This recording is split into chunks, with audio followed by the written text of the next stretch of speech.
j'aimerais qu'on puisse réfléchir ensemble sur un texte ce matin. Un texte assez interpellant, en tout cas qui m'a, qui m'a fait un peu, comment dire, un peu bugger ces derniers temps, parce que j'ai écouté diverses prédications, j'ai relu le texte, et c'est un texte qu'on a l'habitude de lire, que vous connaissez sans doute, mais c'est un texte qui est tellement riche, tellement important, et qu'on peut prendre de tellement de manières différentes, qu'on va le relire et qu'on va réfléchir ensemble dessus ce matin. Et ce texte se trouve dans l'évangile de Jean au chapitre 4. Et c'est un texte qui va nous parler d'une rencontre entre Jésus et la femme samaritaine. Il y a quelques dimanches, je vous avais parlé d'une autre rencontre avec Jésus, où Jésus rencontrait la femme courbée, et où durant cette rencontre, Jésus démontrait à quel point il aimait les gens, et à quel point il prenait soin des gens, même au milieu de la foule. Il avait vu cette femme, et il avait répondu à son besoin, il l'avait guérie. Et à travers ce texte de ce matin dans Jean, au chapitre 4, on va le lire dans un instant. Je vais essayer de ne pas trop bouger pour ne pas faire de bruit avec le micro, sinon dites-moi si je dois changer. Et donc à travers ce texte, j'aimerais voir comment Jésus finalement va se révéler. Comment Jésus va amener cette femme à découvrir qu'il est le Fils de Dieu, qu'il est le Messie. Et à travers ce texte, j'aimerais aussi qu'on puisse être encouragés. Être encouragés à être des hommes et des femmes qui prennent à cœur la mission. À être des hommes et des femmes qui prennent à cœur le témoignage, qui prennent à cœur l'évangélisation. On en a beaucoup parlé l'année passée de tout cet aspect missionnel de l'Église, mais j'aimerais encore ce matin réappuyer dessus. Parce que nous sommes des hommes et des femmes qui aimons Jésus, et à partir du moment où nous sommes disciples de Jésus, alors il y a une tâche missionnelle qui nous incombe. Il y a cette nécessité de partager l'Évangile. Et ce que j'aimerais vous laisser ce matin, c'est une phrase toute simple. On va peut-être prendre le micro à main, parce que sinon ça va me perturber. Excusez-moi. On fait un changement.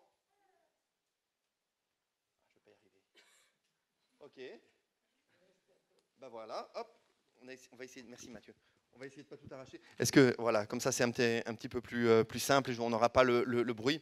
Et donc je disais que ce que j'aimerais vous laisser, c'est quelque chose de très simple ce matin.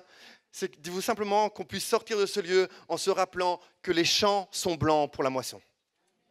Les champs sont blancs pour la moisson. Le reste, on va voir comment Jésus s'y prend avec cette femme.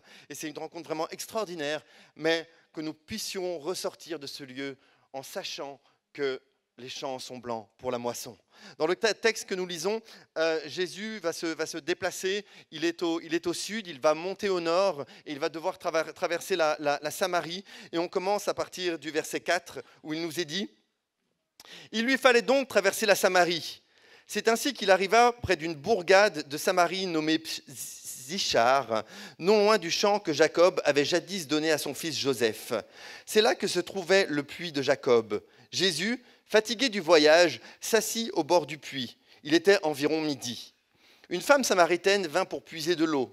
Jésus s'adressa à elle. « S'il te plaît, donne-moi à boire un peu d'eau. » Ses disciples étaient allés à la ville pour acheter de quoi manger. La Samaritaine s'exclama. « Comment ? Tu es juif et tu me demandes à boire, à moi qui suis samaritaine ?» Les Juifs, en effet, évitaient toute relation avec les Samaritains.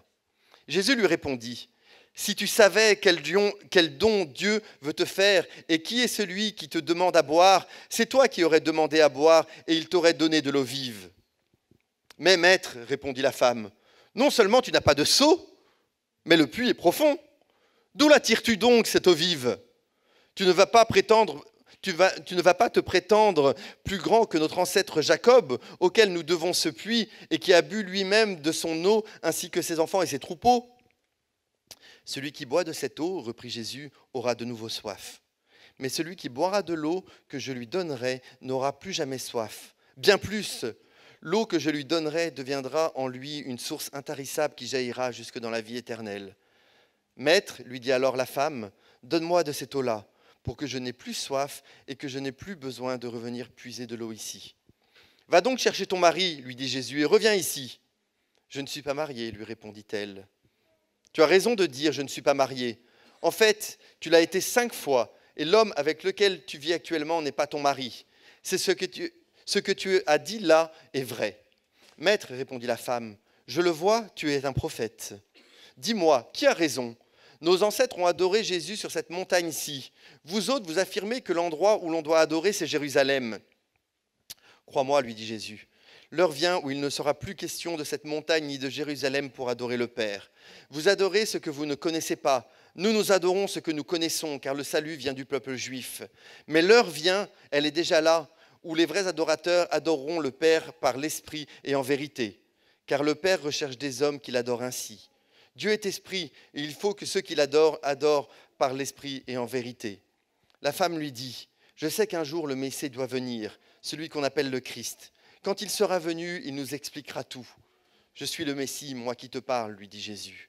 Sur ces entrefaites, les disciples revinrent.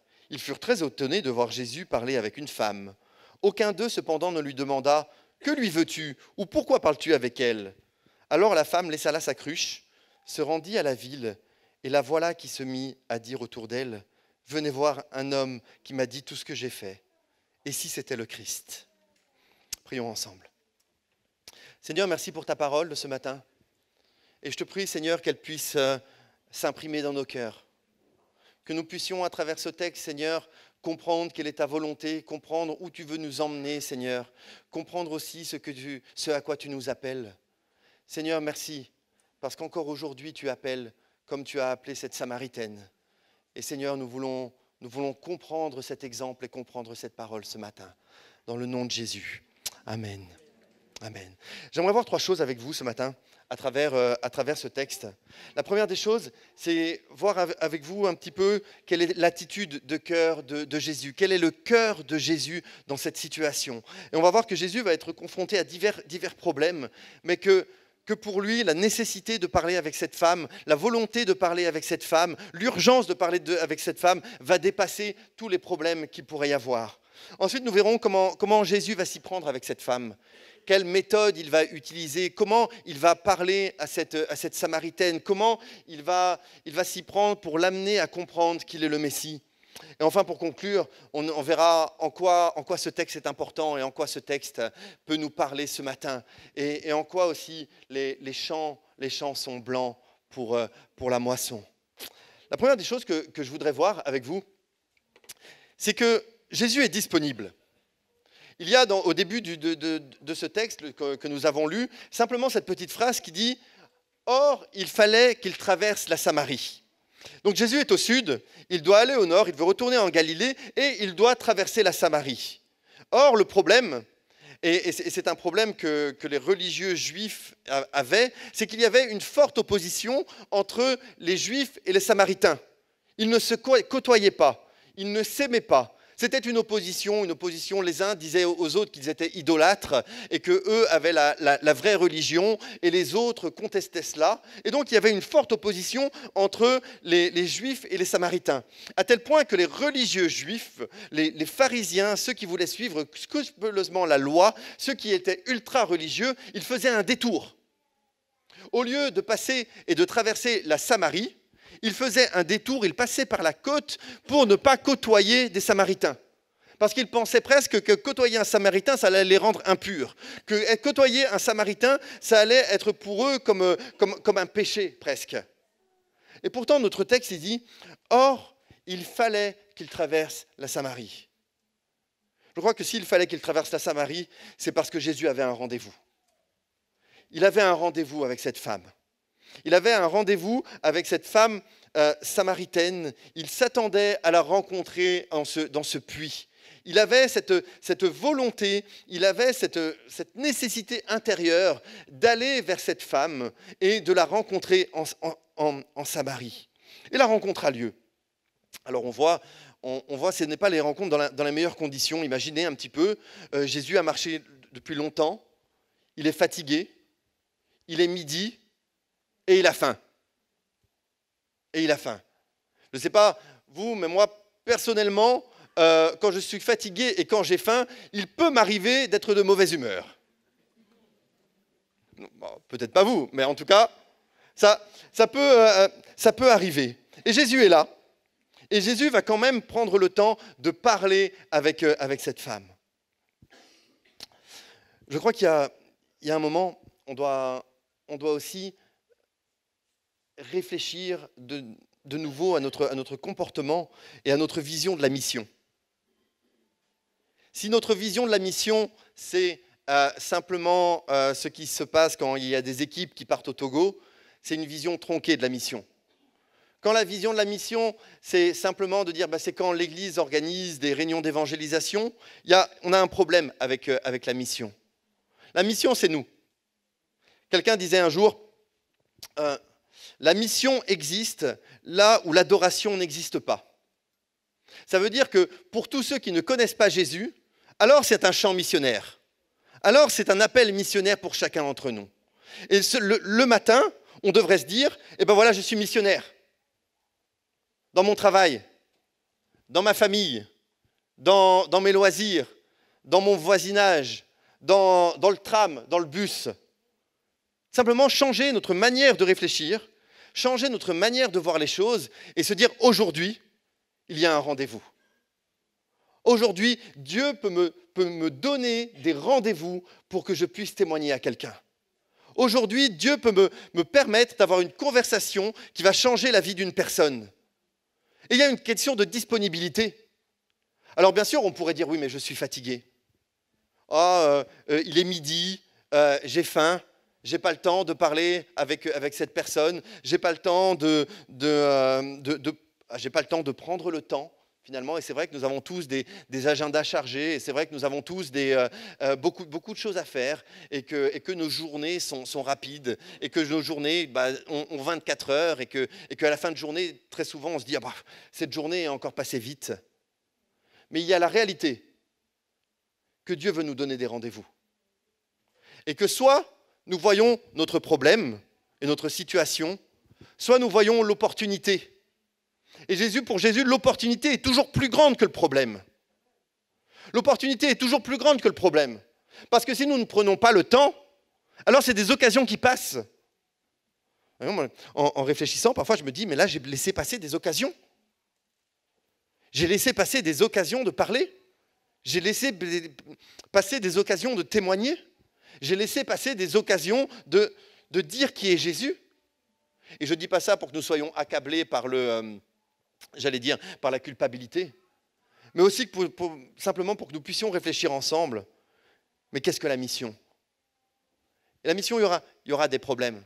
Et on pourra toujours trouver des excuses.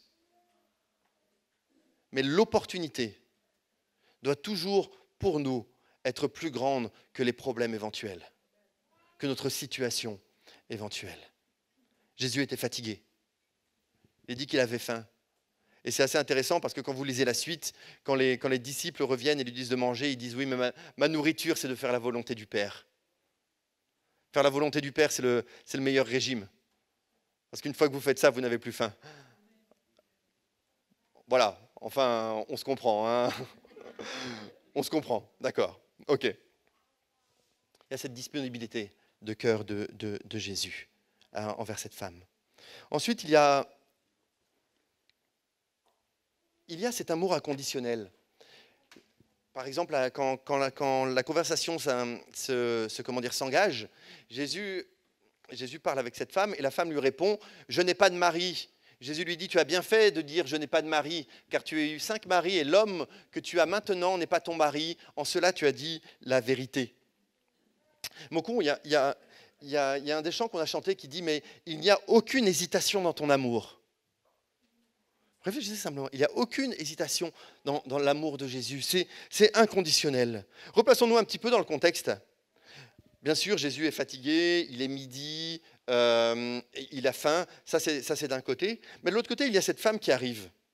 Cette femme qui vient à l'heure de midi puiser au puits, sans doute parce qu'elle veut rencontrer personne. À midi, il fait très chaud. Et sans doute qu'elle veut rencontrer personne pour éviter d'avoir des discussions, éviter d'être jugée, éviter d'être rejetée. Et on a Jésus qui est là. Donc on a Jésus, Fils de Dieu, sainteté sur la terre, et il est là, et il va commencer à parler avec cette femme. Et c'est choquant. Et c'est choquant. On ne s'en rend pas compte aujourd'hui, en 2019, mais c'est choquant. Parce que normalement, les hommes ne parlaient pas aux femmes comme cela. il n'engageait pas les conversations comme cela. Donc non seulement c'est une femme, en plus c'est une femme samaritaine, donc elle-même va dire, oui, mais bon, t'es juif, tu parles à une samaritaine, c'est pas normal, il y a quelque chose qui ne va pas. Et encore en plus, Jésus sait très bien que cette femme vit dans le péché. Et pourtant, il va lui parler. Et pourtant, il va engager cette conversation. Et pourtant, tous ces obstacles ne vont pas l'empêcher de parler avec cette femme. Et je crois profondément que oui, l'opportunité doit aller plus loin que les problèmes, mais je crois aussi que la personne est plus importante que les problèmes. La personne est plus importante que les problèmes. Parce que si vous vous attendez à parler de Jésus seulement aux personnes qui vous ressemblent, alors là, vous aurez un problème. Vous aurez un problème. Parce que des gens qui vous ressemblent, finalement, il n'y en a pas tellement. Et on s'attend parfois à ce que les gens aient un bon comportement avant de leur parler de Jésus. Mais ça ne marche pas comme ça. Connect, ça ne marche pas comme ça. Et parfois, on voit tellement le problème de la personne.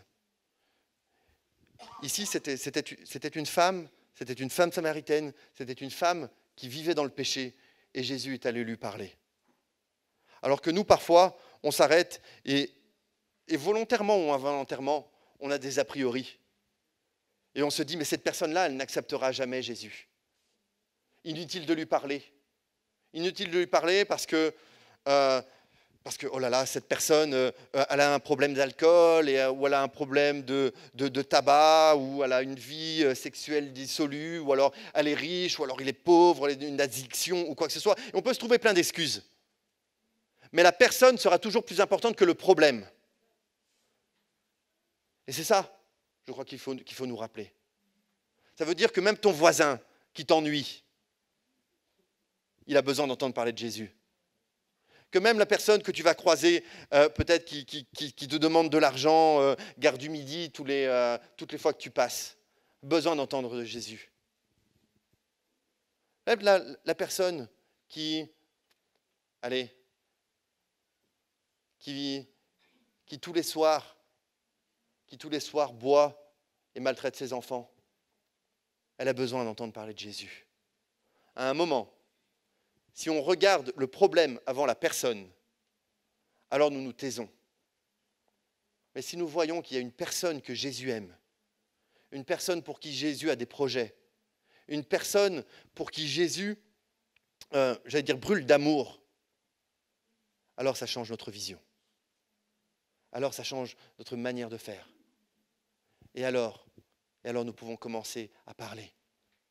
L'opportunité avant le problème, la personne avant le problème.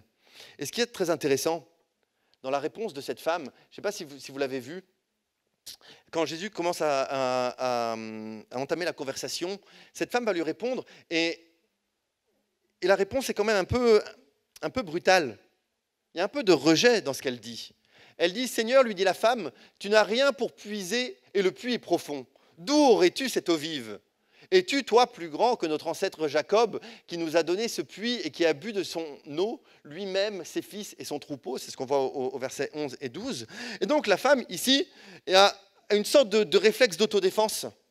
Cette femme a une forme de réflexe de rejet, et elle va se protéger, et elle va dire, mais est-ce que tu es plus grand que Jacob ? Et Jésus va quand même continuer la conversation. Combien de fois nous avons parlé à l'une ou l'autre personne de notre foi, de ce que Jésus avait fait dans nos vies, de ce que nous avions vécu avec lui, de notre vie d'église. Et nous avons eu cela, une forme de rejet, une forme d'opposition, une forme de moquerie, une forme de méchanceté peut-être même, une forme de mise à l'écart. Et pourtant là, Jésus continue avec cette femme. Parce qu'il sait que derrière ce rejet, derrière cette opposition, il y a le besoin de cette femme d'être réconciliée avec Dieu. Il y a ce besoin de cette femme d'entendre le message du salut. Alors persévérons. Persévérons. Même si parfois nous sommes rejetés, n'arrêtez pas de prier. Même si parfois vous êtes mis à l'écart, on se moque de vous, continuez de prier. Parce que le besoin de cette personne sera toujours plus grand que votre problème. Le besoin de cette personne sera toujours plus grand que votre problème. Alors bien sûr, ne nous mettons pas non plus en situation de danger où nous allons recevoir des pierres ou quoi que ce soit. Je ne suis pas en train de dire ça. Ce que je suis en train de vous dire ce matin, c'est que si nous voulons voir des problèmes, nous en trouverons toujours. Si nous voulons voir des raisons pour ne pas partager notre foi, nous en trouverons toujours. Vraiment. Nous dirons, ce n'est pas le moment. Nous dirons, lui ne va pas l'entendre. Nous dirons, mais lui, j'ai déjà essayé, il s'est moqué de moi. Mais quelque part, j'aimerais qu'on arrête de regarder nos problèmes. J'aimerais qu'on arrête de regarder nos limites. J'aimerais qu'on arrête de regarder nos situations. Et qu'on fasse comme Jésus. Et de se dire, mais derrière, il y a un homme, une femme, qui a besoin du salut, qui a besoin de l'évangile, qui a besoin de voir sa vie changer. Ne laissons pas les problèmes gâcher notre témoignage, mais qu'on puisse être des hommes et des femmes qui savent témoigner et parler de Jésus. Jésus prend l'initiative, et c'est un peu maintenant la méthode que Jésus va utiliser. Jésus prend l'initiative. C'est lui qui prend l'initiative de parler. C'est lui qui prend l'initiative de commencer la conversation. Alors parfois, peut-être, ça arrivera que quelqu'un vienne vous demander de parler de votre foi. Mais la plupart du temps, c'est vous qui devrez faire un pas. La plupart du temps, c'est vous qui devrez faire la démarche d'aller voir une personne. Je vais vous raconter une petite histoire qui m'est arrivée avec le pasteur Sébastien. Donc je vous rappelle, moi c'est Timothée. L'autre c'est Sébastien. D'accord ? Donc une petite histoire. On rentrait un soir, je ne sais plus trop de quoi, je pense que c'était une réunion de prière. Et on rentrait en train tous les deux. Et j'ai peut-être déjà raconté cette histoire, mais je la raconte une nouvelle fois. Et donc on rentre, il est 9h30 du soir. Et puis on rentre dans le wagon de train. Et alors là, il y a une odeur délicieuse. Et on voit au fond un pauvre, non pas un pauvre gars, un gars bien qui est en train de manger un durum. Alors je ne sais pas, quand vous avez faim, l'odeur du durum, vous voyez ce que je suis en train de dire, hein, là. Donc voilà, et donc le gars, et puis je me dis, bah allez, je vais aller m'asseoir à côté de lui, parce que même si je ne veux pas manger, au moins je vais profiter de l'odeur. Et j'arrive, et donc on s'assoit tous les deux, et puis voilà, on s'assoit, on commence la discussion. Moi je lui dis, vous l'avez acheté où? Il est bien fourni, donne-moi l'adresse et tout. J'aime bien. Et donc voilà, on dit, bah, et tu viens d'où? Tu fais quoi? Vous voyez, moi je commence à discuter avec lui. Et puis arrive le moment fatidique, et je pense que c'était aussi pour ça qu'on avait commencé à parler avec lui. Il dit, oui, et vous deux, vous venez d'où?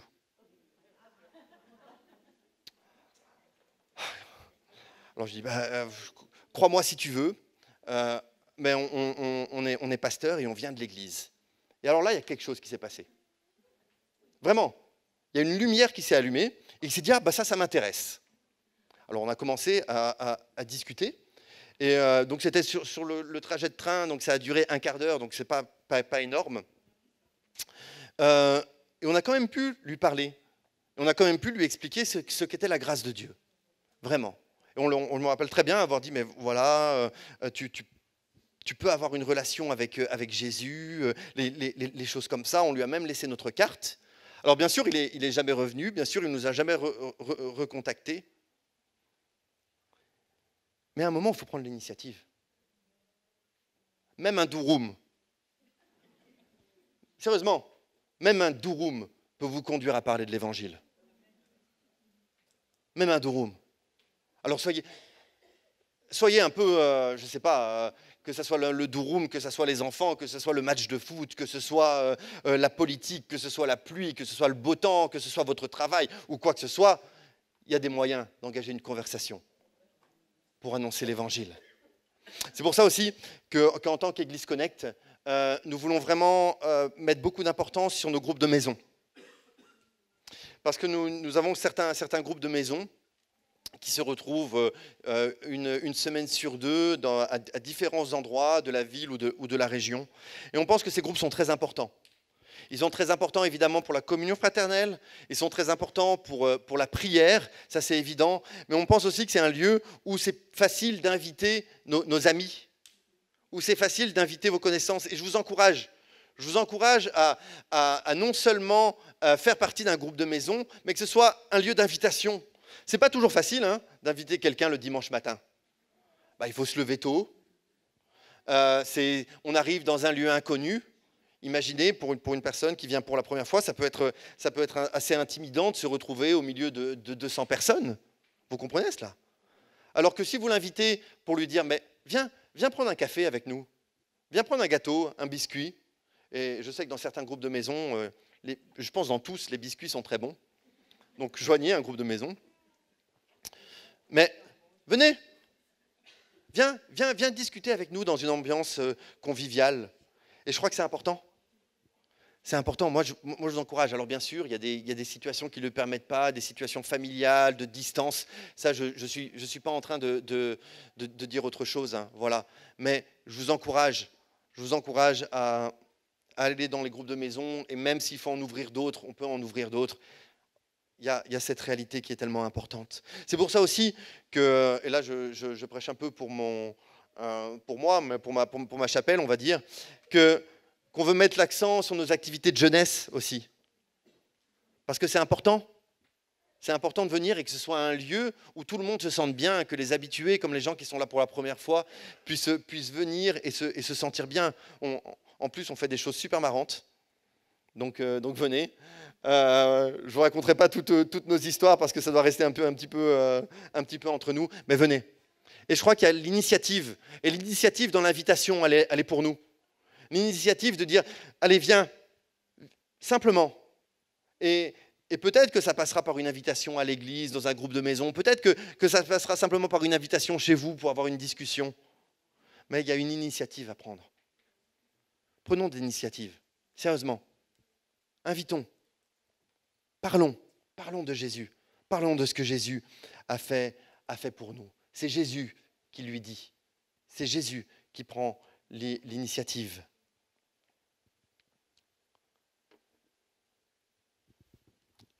Une femme de Samarie vient puiser de l'eau. Jésus lui dit, donne-moi à boire. Et on voit ça au verset 7. Et donc oui, c'est Jésus qui prend l'initiative. Et ce qui est vraiment de très intéressant, c'est qu'il ne va pas commencer à lui dire, ok, toi je te connais, toi tu es une femme pécheresse, tu as eu 5 maris, celui avec qui tu vis n'est pas ton mari. Il aurait pu lui dire ça. Mais Jésus ne va pas lui dire ça. Jésus va simplement commencer à avoir une discussion, et le début de la discussion est assez simple. Le début de la discussion, c'est « donne-moi de l'eau ». Ce n'est pas quelque chose de très spirituel, il ne va pas commencer à lui révéler toute sa vie. Il lui dit simplement « donne-moi à boire ». Je crois que c'est important de savoir y aller progressivement, parfois de parler, comme je l'ai dit tout à l'heure, de choses et d'autres, de choses très matérielles, de choses très pratiques. Des enfants, de la politique, du match de foot, est-ce qu'on est supporter de la Juve ou de l'Inter? Je sais que c'est un débat qui peut animer plusieurs personnes ici. Mais il y a cette réalité.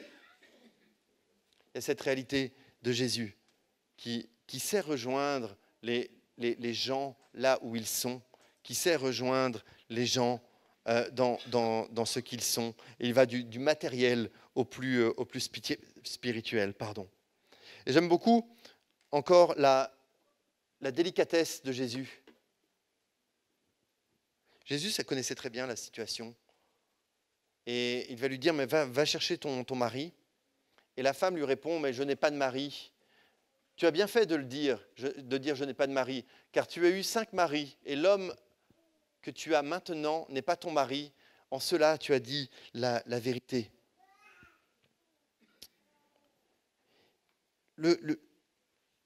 Jésus ne nie pas le problème ici. Jésus ne va pas cacher le péché. Il ne va pas cacher le problème de cette femme, et elle en avait peut-être d'autres, mais il ne va pas cacher la situation de cette femme, ou cette femme qui a eu une vie, une vie sentimentale assez mouvementée, pour dire ça comme ça. Jésus ne va pas le cacher. Jésus va lui dire, mais il va lui dire avec tellement de délicatesse. Je trouve ça tellement sensible, la manière dont il va s'y prendre. Il ne va pas arriver en disant, mais regarde ta vie est pleine de péchés, ta vie ne vaut rien. Au contraire, il va lui parler, il va l'accompagner, il va lui révéler des choses sur sa vie, avec beaucoup de douceur, avec beaucoup de sensibilité, avec beaucoup de délicatesse finalement. Il ne va pas la condamner, mais au contraire, il va lui donner la solution, il va être avec elle pour l'amener plus loin, comme il a fait finalement avec chacun d'entre nous, où nous avions besoin de lui et où il nous a pris et il nous a amenés plus loin par le pardon des péchés. Il place ça de manière tellement naturelle. Cette femme n'avait pas besoin qu'on lui dise qu'elle vivait dans le péché, elle le savait. Cette femme n'avait pas besoin de grandes leçons de théologie ou de grandes leçons de morale. Cette femme avait besoin d'entendre le salut.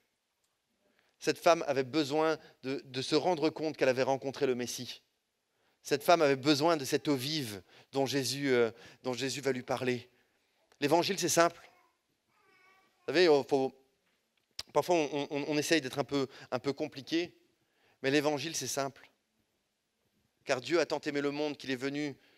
car Dieu a tant aimé le monde qu'il a donné son Fils unique, afin que quiconque croit en lui ne périsse point, mais qu'il ait la vie éternelle. C'est juste le chapitre d'avant. C'est simple, l'évangile. C'est délicat. L'évangile, ce n'est pas fait pour écraser. L'évangile, c'est fait pour nous élever, pour nous rétablir dans notre condition de fils et de filles de Dieu, pour nous rappeler que nous avons besoin d'un sauveur et que Jésus est là et que Jésus est venu pour nous sauver. Il y a une telle sensibilité dans ce que Jésus dit. Et ce qui est frappant, c'est qu'il va dire, il va se dévoiler comme le Messie. Il va dire, mais c'est moi le Messie, je le suis, moi qui te parle. Et il n'y a rien de forcé dans ce que Jésus dit. Il ne va pas l'obliger, il ne va pas la forcer. Il va lui laisser la liberté de faire ses choix. Il va laisser à cette femme la liberté dans ses décisions, dans son avenir. Il n'y a rien de forcé. Il faut vraiment voir cette histoire comme une histoire où aussi Jésus démontre beaucoup de douceur, beaucoup de sensibilité. Il n'y a pas de violence dans ce que Jésus va dire. Il y a simplement Jésus qui voit cette femme, qui voit le besoin de cette femme et qui va lui parler. Et qui va lui parler qu'il y a un sauveur qui est là et qui est là pour elle. Il y a une grande liberté.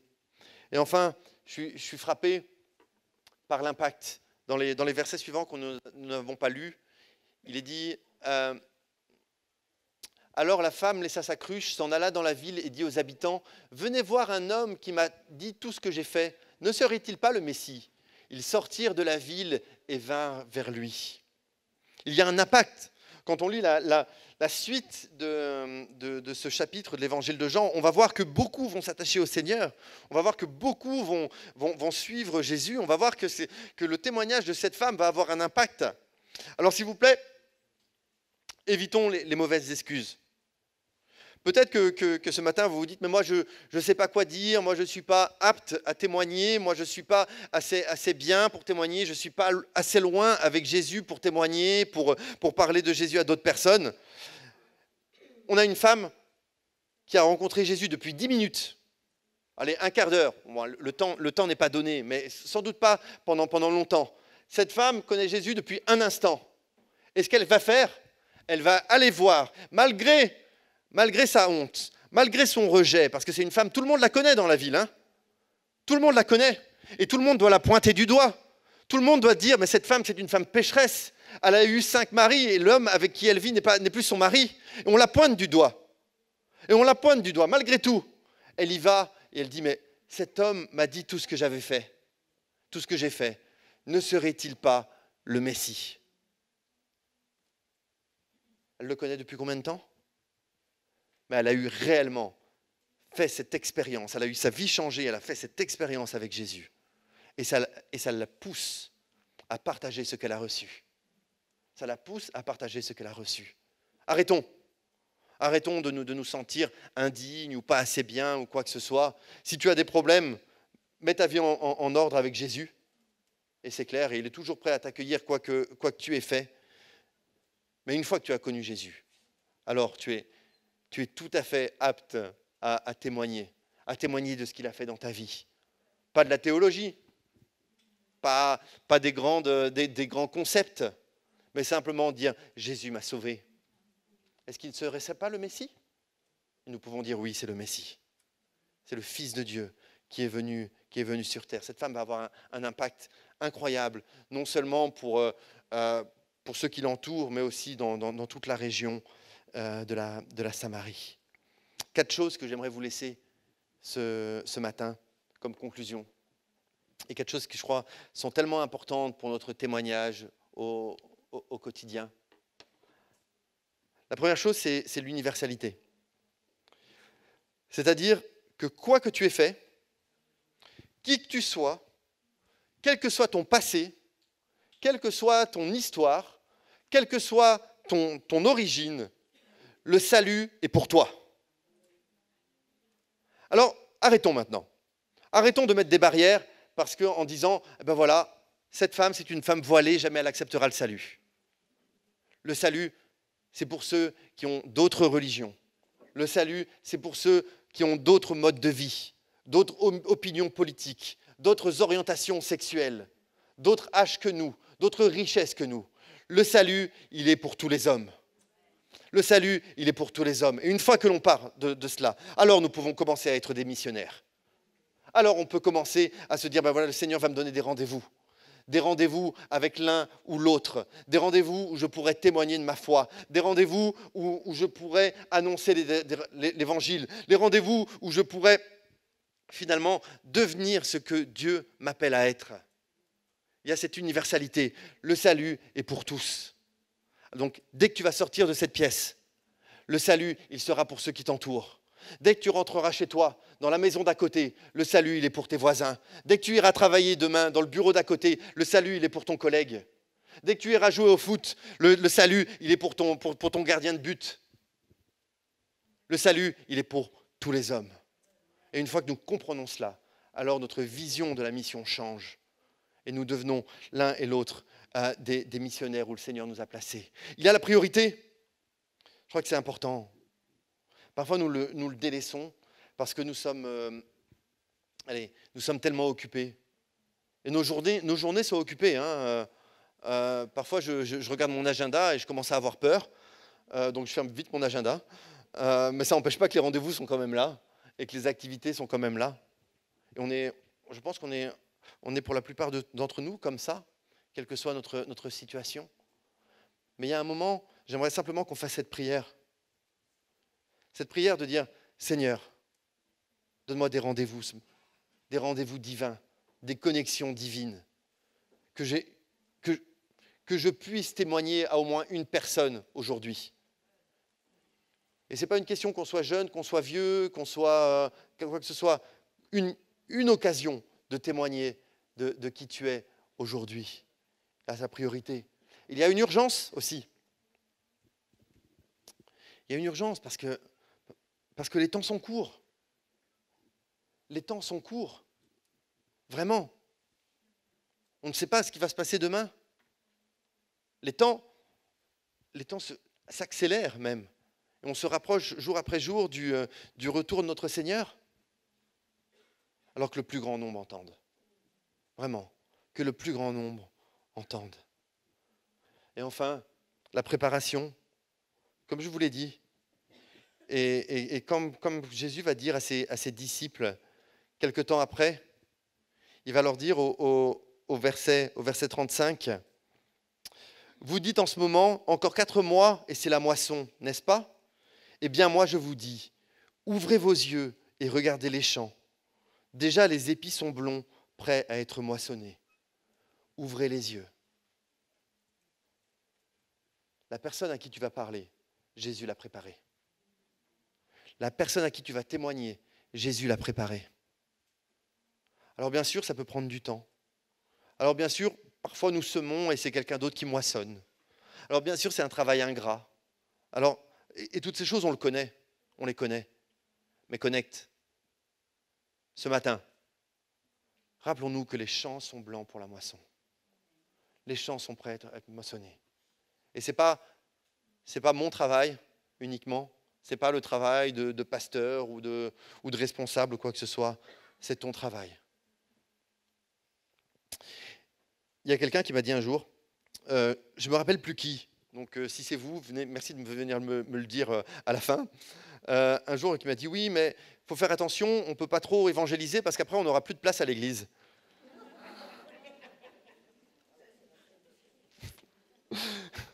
Mais vraiment, je ne me rappelle plus qui c'est, donc voilà, je peux le dire comme ça. Je vous rassure, je vais vous dire quelque chose. Continuez, après c'est notre problème. Après c'est notre problème en tant qu'équipe pastorale, c'est notre problème. Voilà, si on doit faire... on se débrouillera toujours. Mais soyons sérieux, un instant. Les champs sont blancs pour la moisson. Connais que les champs sont blancs pour la moisson. Témoigne. Parle de Jésus. Et ce matin, j'aimerais simplement vous laisser une question. Avant de clôturer, de laisser la place à Matthieu. Ce matin, qui est ta Samaritaine ? Qui est ta Samaritaine ? Quelle est la personne à qui tu vas parler ? Quelle est la personne pour qui tu vas prier ? Quelle est la personne où tu vas dire, Seigneur, donne-moi l'occasion de parler, l'occasion de témoigner. Est-ce que ça sera ton voisin ? Est-ce que ça sera ton ami d'école ? Est-ce que ça sera ton collègue de travail ? Est-ce que ça sera tellement de gens, peut-être même un membre de ta famille ? Mais ce matin, qui est ta Samaritaine ? Qui est ta Samaritaine ? Parce que mon frère, ma sœur, parce que Église Connect, les champs sont blancs pour la moisson. Nous sommes appelés à les moissonner. Est-ce qu'on peut se lever ensemble ? On va prier ensemble.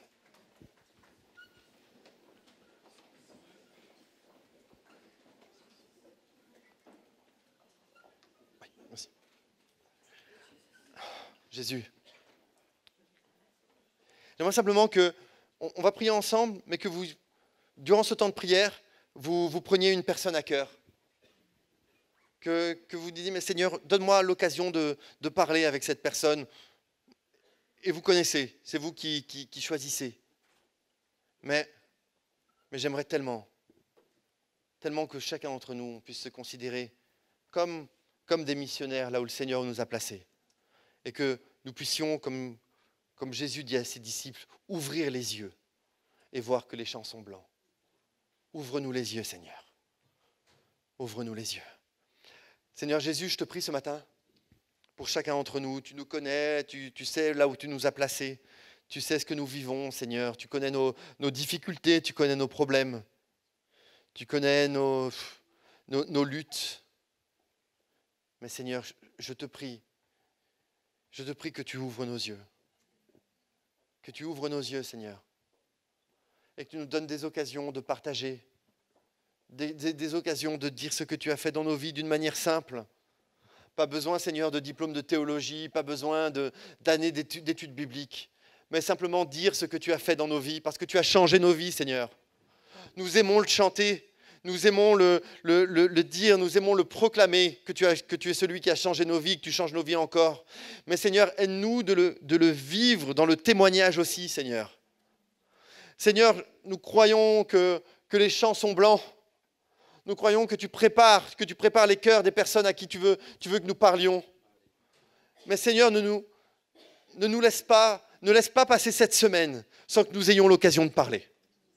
Je te prie que chacun d'entre nous, ici dans l'Église, durant cette semaine, nous ayons au moins l'occasion de parler à une personne. Une personne, Seigneur, et témoigner de ce que tu as fait. Une personne, Seigneur, dont tu auras préparé le cœur. Une personne où nous pourrons dire à quel point ta grâce est merveilleuse et à quel point tu l'aimes, Seigneur. Cet amour inconditionnel. Et Seigneur, nous ne voulons pas nous arrêter à ce que l'autre est différent. Mais dans la différence, Seigneur, il y a ce besoin de te rencontrer. Sois béni, Seigneur, ce matin. Que nous ressortions de ce lieu en sachant que les champs sont blancs dans la moisson, pour la moisson. Les champs sont blancs pour la moisson. Ouvre nos yeux, Seigneur, et donne-nous le courage d'ouvrir notre bouche. Nous te le demandons, Seigneur, dans le nom de Jésus. Amen.